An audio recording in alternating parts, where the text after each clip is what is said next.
नमस्कार. नाट्यदुर्गा सिरीजच्या चौथ्या भागात मी तुमचं सगळ्यांचं स्वागत करते. मी आता आले सावली पवार ताईकडे, जिने एका काळी आणि आत्ताही नाट्यसृष्टी गाजवली अशा व्यक्तीकडे. आणि पाठी तुम्ही जे सगळे बघताय ते त्यांचे अवॉर्ड्स आहेत. तर आता नाट्यदुर्गाबद्दल सांगायचं झालं तर नाट्यदुर्गा ही सिरीज स्पॉन्सर्ड केलेली आहे अमेय ज्वेलर्स आणि छाया उपहारगृह. कॉस्ट्युम पार्टनर आहे श्री फॉर स्त्री म्हणजेच तेजश्री ताई, जिचे ड्रेसेस अंकिता वालावलकर पासून इंडस्ट्रीतले मोठे मोठे आर्टिस्ट घालतात. सो आता आपण सावलीताईशी संवाद साधूया, बघूया ती काय काय म्हणते आपल्यासोबत. नमस्कार मंडळी, आपल्यासोबत आहेत सावली पवार मॅडम. तर आपण त्यांचं प्रथमतः स्वागत करूया आणि त्यांची ओळख आपण त्यांच्याकडूनच करून घेऊया. नमस्कार, माझं नाव सावली पवार. ओके. प्रथम तुझं स्वागत आधी की नवदुर्गामध्ये तू मला घेतलंय, माझं नाव तुला सुचलं. असं Thanks. काही नाही, तुमचं कार्य खूप मोठं आहे त्याच्यामुळे साहजिक होतं. आणि जर मी घेतला नसता तर कुठेतरी मला ते रिग्रेट राहिलं असतं नेहमी की मी तुम्हाला नाही लिस्ट मध्ये घेतलं. नाही नाही, खरंच हे माझं भाग्य आहे की तुला माझं नाव सुचलं आणि खरंच आभारी आहे मी. आणि त्या निमित्ताने तुझे पाय माझ्या घराला लागले. आता मी येत राहील. ओके, सो गप्पा आपण स्टार्ट करूया. हो. तर मी पहिले विचारते की मी तुमच्या नको प्लीज, मी तुझ्या म्हणते. तर मी चालेल. पहिले विचारते की तुझ्या नाट्यप्रवासाची सुरुवात कधी झाली? माझ्या नाट्यप्रयोगांची सुरुवात म्हणशील तर माझं पूर्वीचं नाव पहिलं संगीता वैद्य आणि आताची मी सावली पवार. आता खरं सांगायचं तर खूप मोठी स्टोरी आहे, पण ती मी तुला थोडक्यातच सांगते. ओके. आम्ही 3 बहिणी आणि परिस्थिती खूप हलाखीची आमची. त्याच्यामुळे एकच क्षेत्र असं होतं की पुढे जाण्यासाठी जॉब करायचा म्हटला तर नातेवाईक थोडं मुलगी आहे म्हणून बरोबर. थोडे हात मागे घेणार. माझी मोठी बहीण आणि मी दोघींनी आम्ही सुरुवात केली. एक छोटासा डान्स करायचा, त्यातून आम्हाला किती 50-100 रुपये मिळत होते. त्यानंतर एक अशाच पेठवाडी, जयगड पेठवाडी मधला एक माणूस असाच मिळाला आम्हाला आणि म्हणतात, तू नाटकात काम करशील का ग? म्हटलं हो करेन ना. आणि शेवटची शिकार हे माझं पहिलं नाटक आणि Okay. तिथे खरंच लोकांचा एवढा प्रतिसाद मला मिळाला ना की पुढे मग ते प्रयोग वाढत गेले. जयगड पेठवाडीला पहिलं नाटक हो. शेवटची शिकार. तर मी पण केलं आणि तिथले लोक पण खूप चांगले आहेत. खूप खूप स्वभाव आम्ही वगैरे. लहानाची मोठी तिथेच झालो, जयगडला. जयगडमध्ये. ओके, आतापर्यंत किती नाटकांचे प्रयोग केले? आतापर्यंत साधारण एक 2500 पार 2500 पार. पार हो. म्हणजे ते कधी कधी असं पण होतं ना की काउंटिंग्स राहतात आपल्याकडनं, आपल्याकडे कंटिन्यू शो हो. असतो. खरं तर आणि- म्हटलं ना, मी लिखाण करत होते माझ्या हा, नाटकांचं किती diaries. प्रयोग. ओके. नंतर मी कंटाळले की थकले अक्षरशः की नाही बाबा चला आता खूप वाढत चाललंय प्रमाण. आणि लक्षात पण राहत नाहीत लक्षात काय पण काय. राहत नव्हतं. बरोबर. तू केलेलं सगळ्यात आवडीचं नाटक कोणतं तुझं? शोध सुखाचा माझं एवढं आवडीचं नाटक आहे की मी त्याची खात्री देते पूर्ण. लेखक सचिन फुटक. हा, लेखक सचिन फुटक, माझा दादा, भाऊ माझा. माझं खरंच, गुरु. त्या नाटकाने मला आर्या एवढं मिळवून दिलंय ना की खूपच म्हणजे सांगावं तेवढं कमी. नाही, आता मग आपण एक प्रश्न याच्यामध्ये नक्कीच ऍड करूया. हा. सचिन फुटकांबद्दल 2-3 शब्द सांगा. पहिलं सांगायचं तर साधा सरळ माणूस हे व्यक्तिमत्व आणि इतकं सांभाळून घेणार समोरच्याला. लेडीजच्या बाबतीत म्हटलं तर अगदी तू बिनधास्त जा, काही टेन्शन घेऊ नकोस. आणि जाण्यापर्यंत येण्यापर्यंत काळजी घेणार. आपल्याला दिग्दर्शक किंवा लेखक ही घमेंडी त्यांच्यामध्ये नाहीये हो. मुळात. ते आणि मी स्वतः आज experience खरंच मी आहे. बहीण भावाचं आमचं जे नातं आहे ना, हे मी कुठल्याही लेखकाला किंवा दिग्दर्शकाला अजूनपर्यंत लावलेलं नाही. माझ्या बरोबर. आयुष्यात आलेला पहिला माझा भाऊ म्हणजे श्री सचिन फुटक सर. बरोबर. खूप. नाही, आता मी पण त्यांचे मी चूक तुझी की माझी एक करते. शोध सुखाचं वाटते तुझं नाव ते कायम रेफर करतात. हो आणि म्हणजे ते मला सांगतात की माझ्या प्रत्येक नाटकासाठी एक माझी बहीण आहे किंवा माझी एक मुलगी आहे, ती 30 नाटक तर त्यांचा जनर आहे. हो, तसं शोध सुखाचा आहे तुझ्यासाठी आहे. नक्कीच नक्कीच. हे मला. आणि एकूण किती प्रयोग झाले शोध सुखाचे? तरी साधारण एक 25 तरी प्रयोग झाले. बापरे. म्हणजे 25च्या पुढेही असेल, पुढेच पण असतील कारण. साधारण 25 धरते मी आता, पण नक्कीच त्याच्या पुढे झालेले आहेत. म्हणजे ते मी प्रयोग करून इतके प्रयोग केलेत ना की माझ्याही लक्षात नाही की मी किती प्रयोग केले. आता मला जर कोणी म्हणालं शोध सुखाचा प्रयोग आहे, मी आता अशी निघेन. तुला प्रॅक्टिसची पण गरज गरज नाही नाही. नाही ग. बरं, आता मला सांग, प्रत्येक कलेमध्ये आपला एक गुरु असतो. तर तुझे नाटकातले गुरु कोण? अर्थातच श्री सचिन सचिन फुटाणे. फुटाणे. अर्थातच.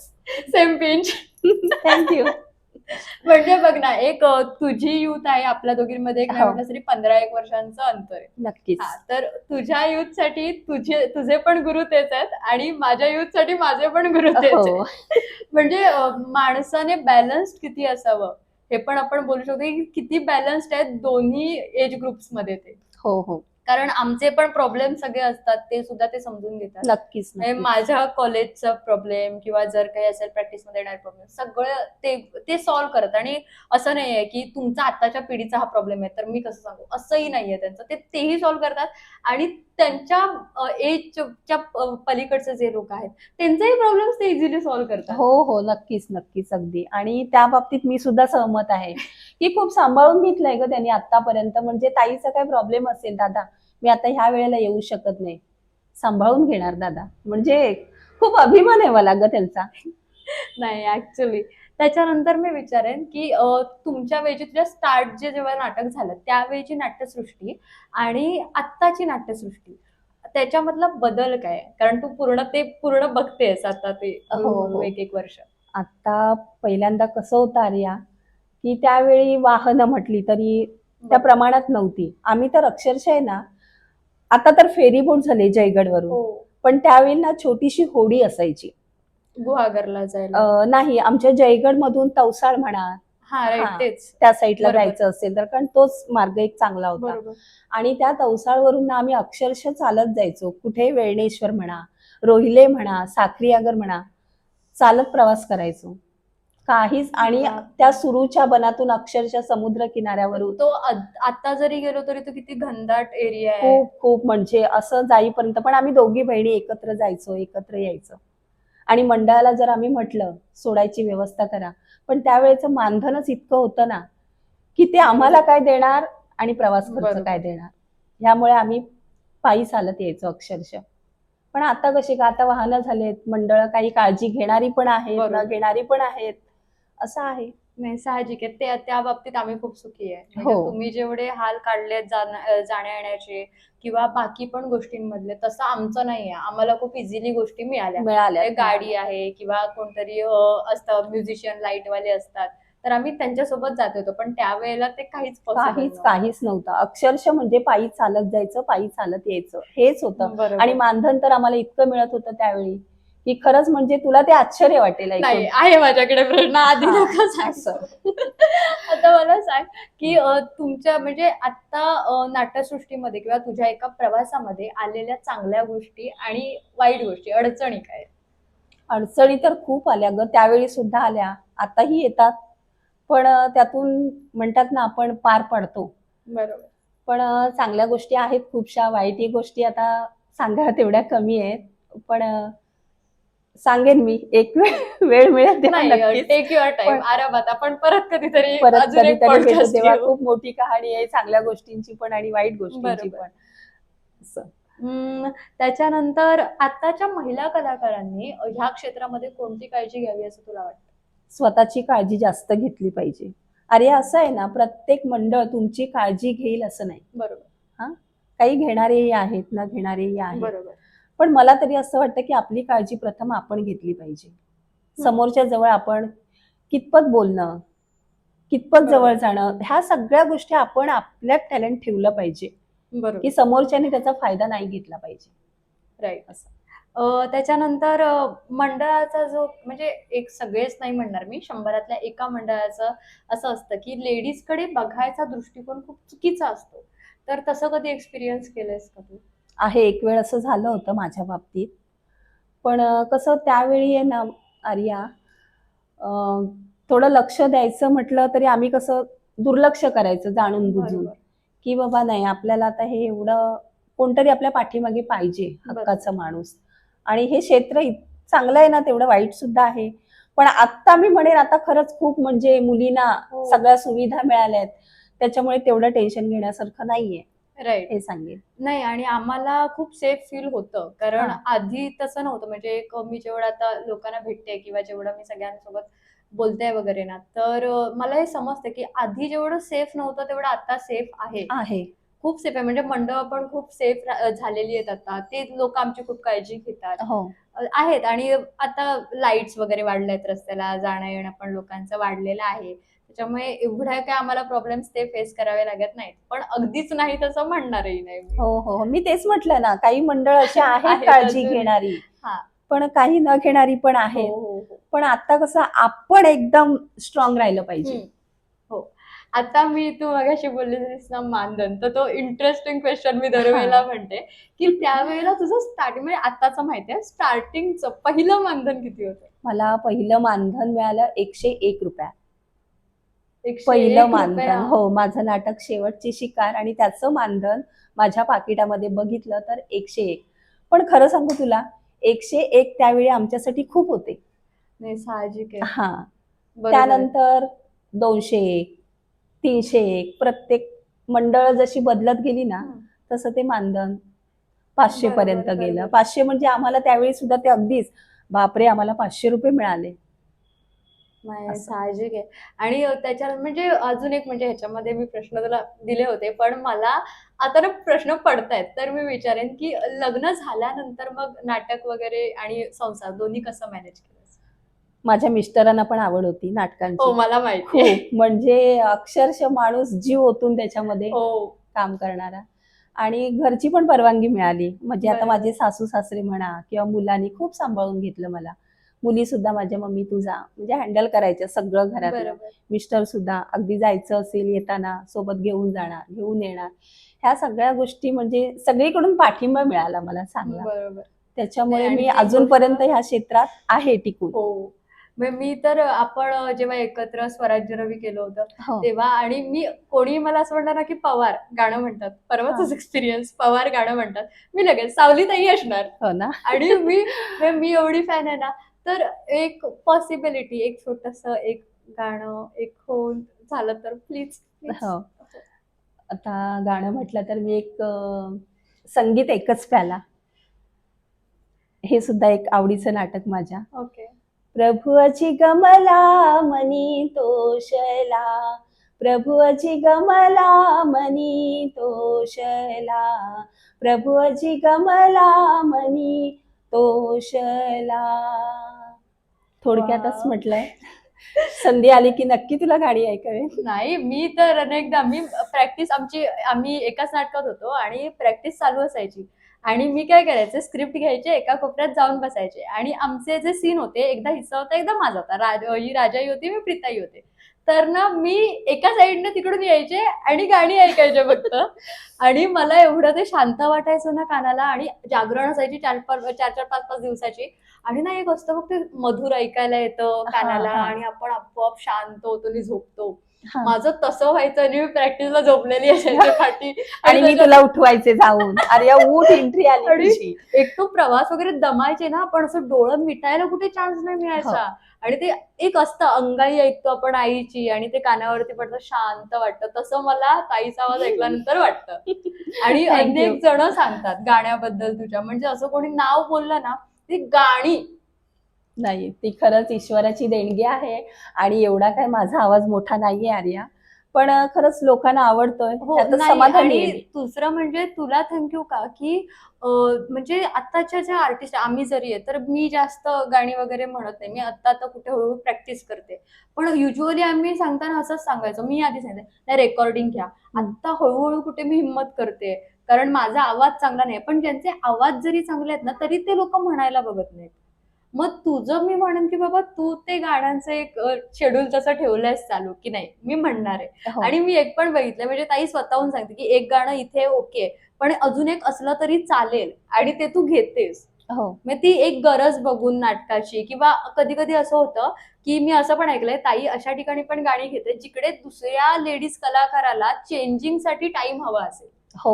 तर तिथेही तू गाणी घेतेस. हे मला माहितीये, हे खूप कमी जणांना समजते दुसऱ्याची व्यथा, की चेंजिंग आहे समोरच्याला, तर थोडं गाणं तिथे घेऊया, म्हणजे तिथे ऍड केल्यानंतर टाइम मिळेल चेंजिंगला, कारण साडी असते, ड्रेस असतं, बाकी सगळे ज्वेलरी वगैरे असते ती चेंज करायची असते.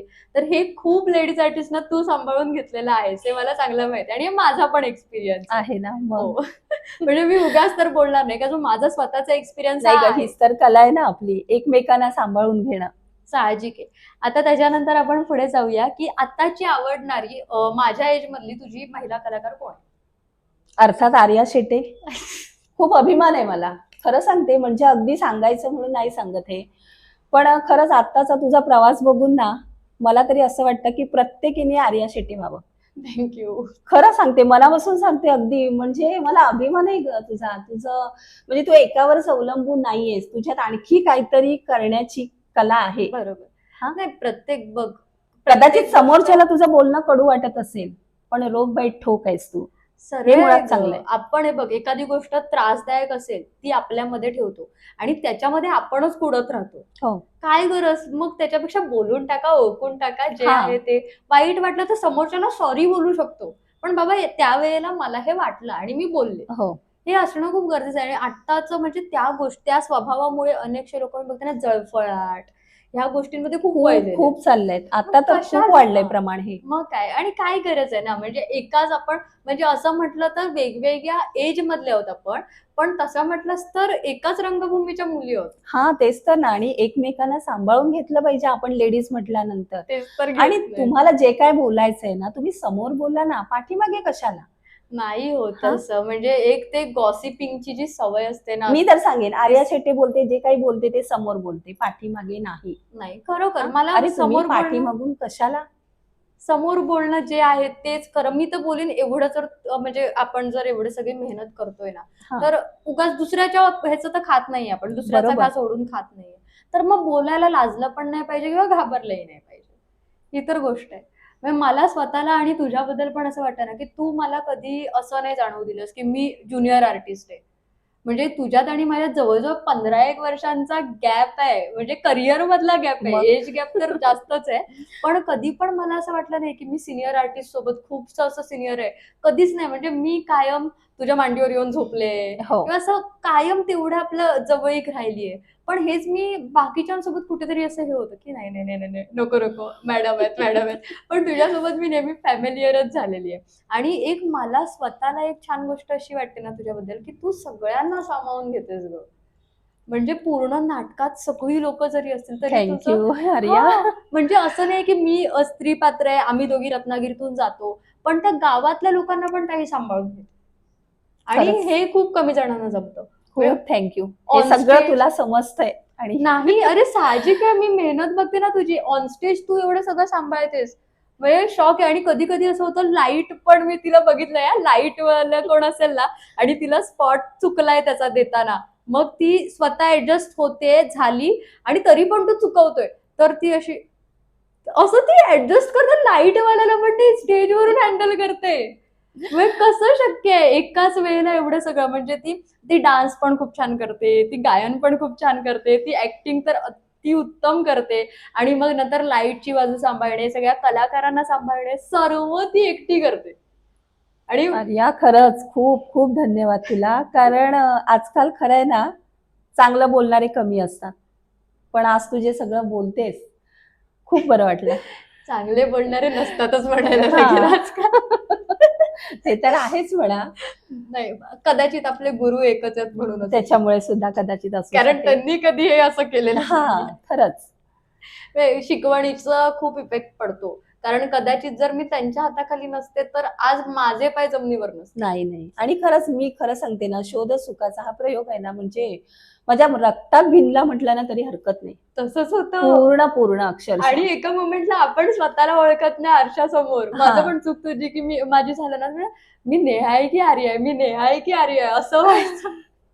नाही, खरंच मी म्हणजे लग्नाच्या आधी प्रयोग केले, लग्न झाल्यानंतर केले, पण का कोण जाणे हा प्रयोग म्हणजे इतका फावलाय ना मला, की नाही असं वाटतं की देवा खरंच हा प्रयोग करत असतानाच मला मरण येऊ दे, मी असं म्हणे. आणि असं कधी झालंय का की नाटक एवढं हे झालंय आणि झोपेतनं उठलीयस, म्हणजे असं बडबडतेस जाबडतेस किंवा खूप स्वप्न खूप वेळा आणि चांगलं झालं आणि लोक अशी जेव्हा सांगतात ना येऊन, ताई काय छान काम झालं, संगीत छान झालं, म्हणजे ते रात्रभर ना असं माझ्या मनात असतं, घोळतच असतं मी सारखं. ना अशी म्हणजे त्याचा कॅरेक्टर आहे ना, चूक तुझी म्हणजे सोहमचा कॅरेक्टर आहे हा. असं.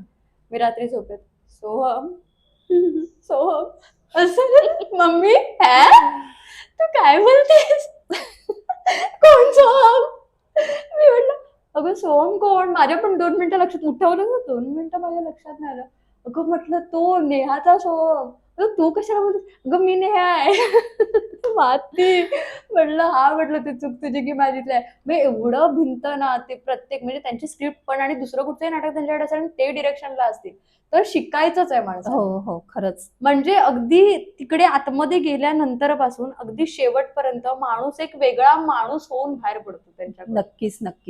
म्हणजे आणि ती हा तर अनुभव मला पहिलाच हा आलेला आहे आर्या, तुलाही आलाय हो आता. हो हा. हो.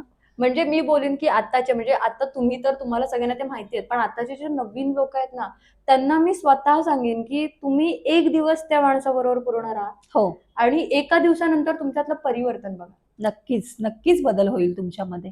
कलेची जाण पहिल्यांदा तुम्हाला येईल. दुसरी गोष्ट ती जपायची कशी ते येईल. हो आणि मी तर बोलेन म्हणजे आता हे जे मी नाट्यदुर्गा ही जी सिरीज सुरू केली तर कुठेतरी हे माझं होतंच की मला सगळ्यांना भेटायचंय पण त्यांच्यासाठी हे खूप जास्त म्हणजे ही सिरीज तर मी त्यांच्यासाठी बोलेन मी करते कारण त्यांना हे खूप होतं की जुने कलाकार आर्या आले पाहिजेत. हो जेवढे आहेत तुमचे जेवढे सिनियर आहेत ते आधी कव्हर झाले पाहिजेत कारण ते खूप गरजेचं आहे आम्हाला सगळ्यांना स्ट्रगल समजणं. आणि आता मला समजते मी तुमच्या सगळ्यांचे स्ट्रगल बघते ना की ते मला सांगतात तू कर म्हणजे मला स्ट्रगल समजतोय ना तर माझ्या स्वतःमध्ये पण तेवढे बदल होत आहेत. मी सगळ्यांकडून शिकते ना आता म्हणजे एक मला भेटतात प्रत्येक एज मधले भेटतात तर मला समजते की त्यांचे वेगवेगळे काय काय एक्सपिरियन्सेस आहेत तर ते समजतात. आणि प्रत्येकाकडनं एक गोष्ट समजते की नाटक बाय चॉईस या गोष्टीमुळे होतं की जबाबदारी परिस्थिती. हो नक्कीच.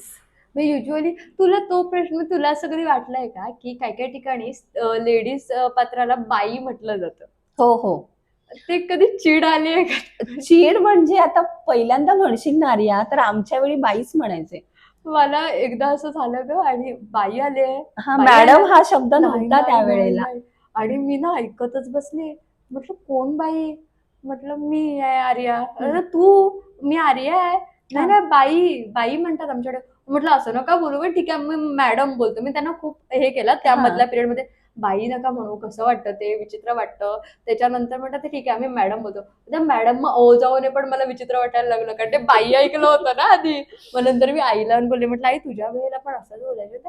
हा बाईच बोलायचे पण म्हणते थोडस ना कुठेतरी म्हणते मनाला लागायचं ते. कारण कसं त्याचा ना अर्थ दोन पद्धतीने होतो. That's why. तसा विचार केला आपण तर शाळेत सुद्धा बाई म्हणायचे हो. शिक्षिकांना, आता मॅडम. हा मग थोडस ना मी मनात असं केलं की जाऊ दे त्या शिक्षिकेची त्या पदवी ह्याने आपल्याला देत घेऊया. असतील तर असं. म्हणजे आई पण तेच म्हटली मला पण ते मला कुठेतरी लागलं कारण आम्ही पण शाळेत बाईच म्हटलेलं आहे बाईंना हो ना. पण कुठेतरी असं मनाला लागतं. होतं. मग मी ते चेंजेस म्हटलं नाही नाही असं नका बोलू असं नाही बोलू तुम्ही नावाने हाक मारा हवं तर. मग आता हळूहळू ते ग्रुप बोलत नाही आर्या ओके आर्या. तर ते चेंजेस आहेत. मग तुला अजून काय वाटतं की आत्ताच्या रंगभूमीमध्ये काय बदल झाले पाहिजेत किंवा तू पुढच्या पिढीला ते बदल होण्यासाठी काय संदेश देशील. बदल म्हणजे पहिल्यांदा ना लेडीजने एकमेकींना सांभाळून घेतलं पाहिजे. कठीण आहे. एखाद्या लेडीजचे पाय ओढण्यापेक्षा तिला पाऊल पुढे टाकायला द्या. खूप कठीण आहे. हा नाही खरंच आहे. म्हणजे मला तर आता अनुभव असे आलेत ना की खूप जणी अशा आहेत की पाठीमागे काहीतरी बोलायचं. सावली पवार तिला नाचता येत नाही, गाणं गाते हे गाते म्हणजे आता मी नाव नाही सांगणार पण ते समोरचं समजून जाईल ज्याने कोणी म्हटलं असेल त्याने. तर ते माझ्या समोर येऊन बोला तुम्ही. नाही ते नाही होऊ शकत. ते नाही बोलू शकत. कधी कधी असं असतं की आपण एखाद्याच्या पाठून का बोलतोय त्याच्या पाठी रिझन आहे कारण आपण त्याच्या पुढे उभं राहू शकत. हो हेच ते तर तर आहे. आहेच. तर त्याच्यामध्ये बदल करावा की नका तुम्ही पण एक लेडीज आहात, समोरची पण लेडीज आहे. भले ती लहान असेल थोडी, अरे तिला घ्या समजून. तुम्ही असं नाही की मोठे झालात म्हणून आपोआप नाही झालात, तुम्ही पण त्यावेळी शिकलात म्हणून समोरच्याला कधी तुच्छ लेखू नका. त्याच्यात कला आहे. जी काही कला आहे ना ती सादर करतोय समोरच्या मंडळाला आवडते. आज माझा गुहागर पूर्ण माझ्याकडे. बरोबर का होता माझ्याकडे? भले मी इकडे रत्नागिरीमध्ये नव्हते. कारण असं होतं की गुहागरमध्ये मला इतके प्रयोग मिळत होते की बरोबर मला रत्नागिरीत यायला नकोच होतं. बरोबर पण काही जणांचा असा गैरसमज आहे आर्या, की नाही तिचं नाव आत्ता माहिती झालंय रत्नागिरीमध्ये. अरे पण माझ्या तारखाच नसायच्या खाली, तर नाही, मी कशाला साहजिक आहे. येणार? तुझं जर ते रिजन सुरू होतं हा. गुहागर मधलं, तर तुला इथे आता अनेकदा असं होतं, माझं बाबा रामनवमीला एखाद्या ठिकाणी नाटक आहे, साहजिक आहे मी दुसऱ्या गावातलं नाटक घेऊच हो. शकत नाही.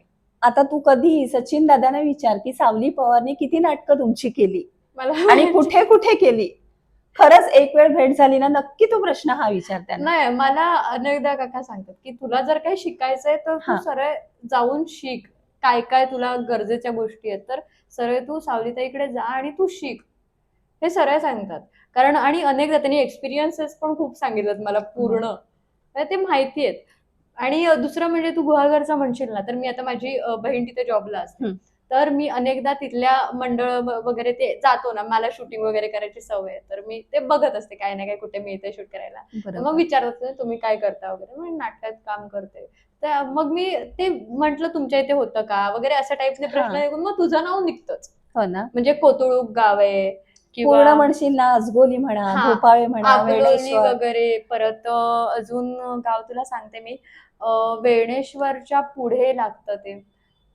पालशेतला केलंय, पालशेत अडूर, म्हणजे ते पालशेत जेवढे स्टॉप आहेत ना हा गुहागरमध्ये, तिथे असं झालंच नाही की माझं नाटक झालं नाहीये. बरोबर. पालशेतला ती बाजारपेठ आहे ना मोठी, तर तिथे पण एकदा थांबले होते आणि बोर्ड होता तिथे.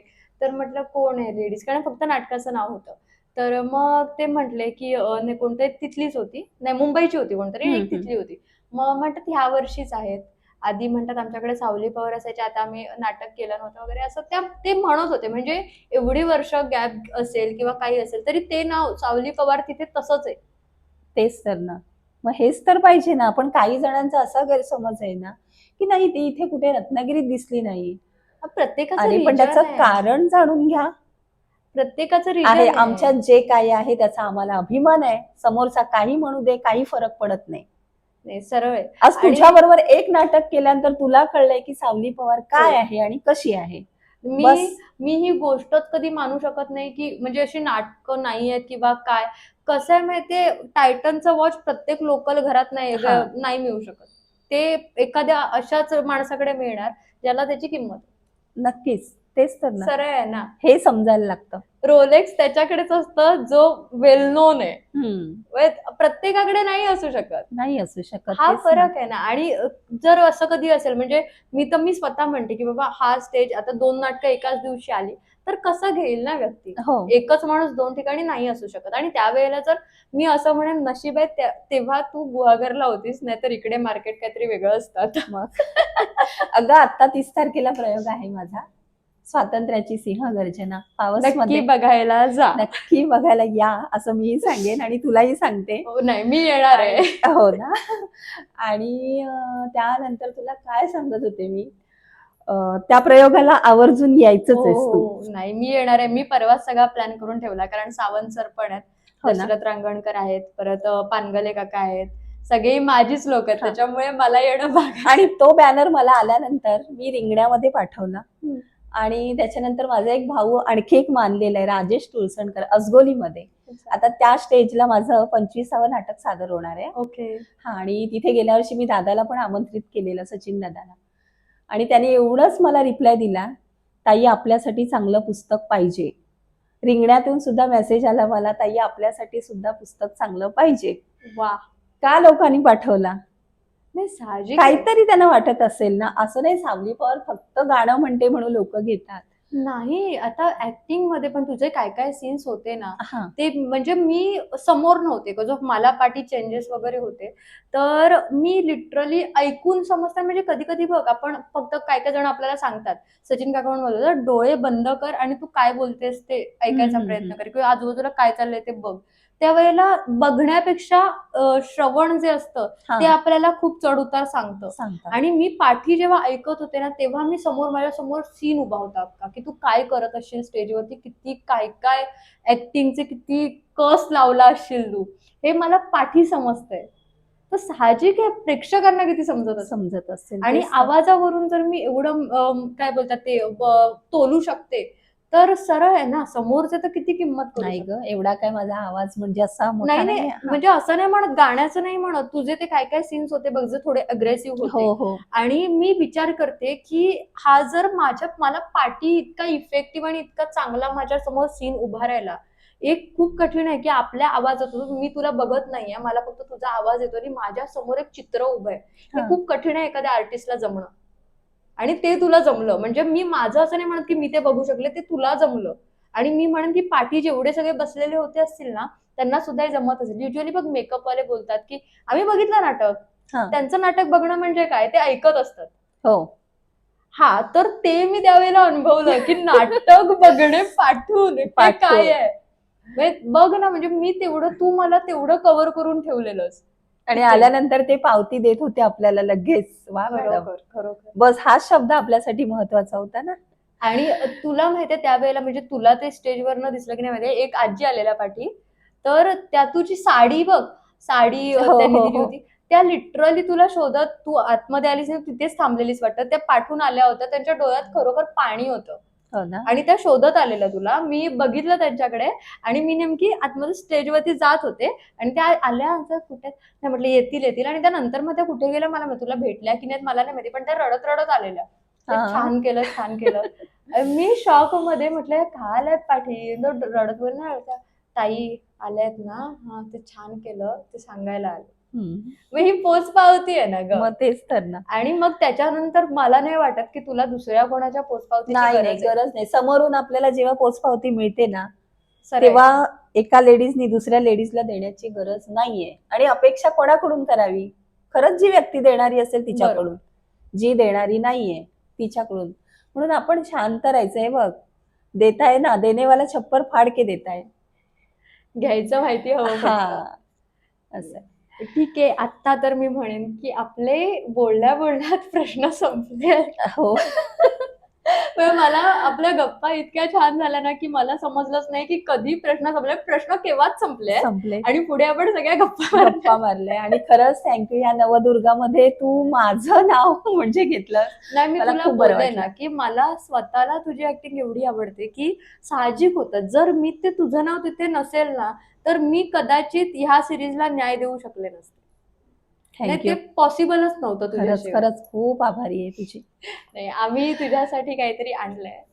तर छाया उपहारगृहाचे दादा वणजूंनी खास तुमचा सन्मान करण्यासाठी हे मानचिन्ह आमच्याकडे पाठवलेलं आहे. त्यांना येणं शक्य झालं नाही, त्यासाठी तुम्हाला अरे वा, पाठवलंय धन्यवाद. आणि खूप खूप शुभेच्छाही सांगितल्या. Thank you thank you. आणि त्याच्यानंतर अजून एक गिफ्ट आहे, अरे बापरे. जे अमेय ज्वेलर्स कडून तुझ्यासाठी आलेलं आहे. आणि त्यांनी सुद्धा सांगितलंय की कला अशीच जोपासत राहा, शुद्ध सोन्याचा आनंद तसंच शुद्ध कलेचा आनंद सुद्धा सगळीकडे पसरवत राहा. खूप खूप धन्यवाद. थँक्यू. खूप साऱ्या गप्पा झाल्यानंतर आता निरोप घ्यायची वेळ आलेली आहे. पण मी तुम्हाला सांगते, हा 4था एपिसोड होता. 5वा एपिसोड बघण्यासाठी तुम्ही पहिल्यांदा नाटकवाल्याची लेक हे चॅनल सबस्क्राईब करा आणि नाट्यदुर्गा सिरीजला तुमचं खूप सारं प्रेम द्या. त्याच्याबरोबर आजचा हा एपिसोड तुम्ही लाईक करा, शेअर करा, कमेंट करा, सबस्क्राईब करा channel. Okay, thank you so much. भेटूया पुढच्या भागात.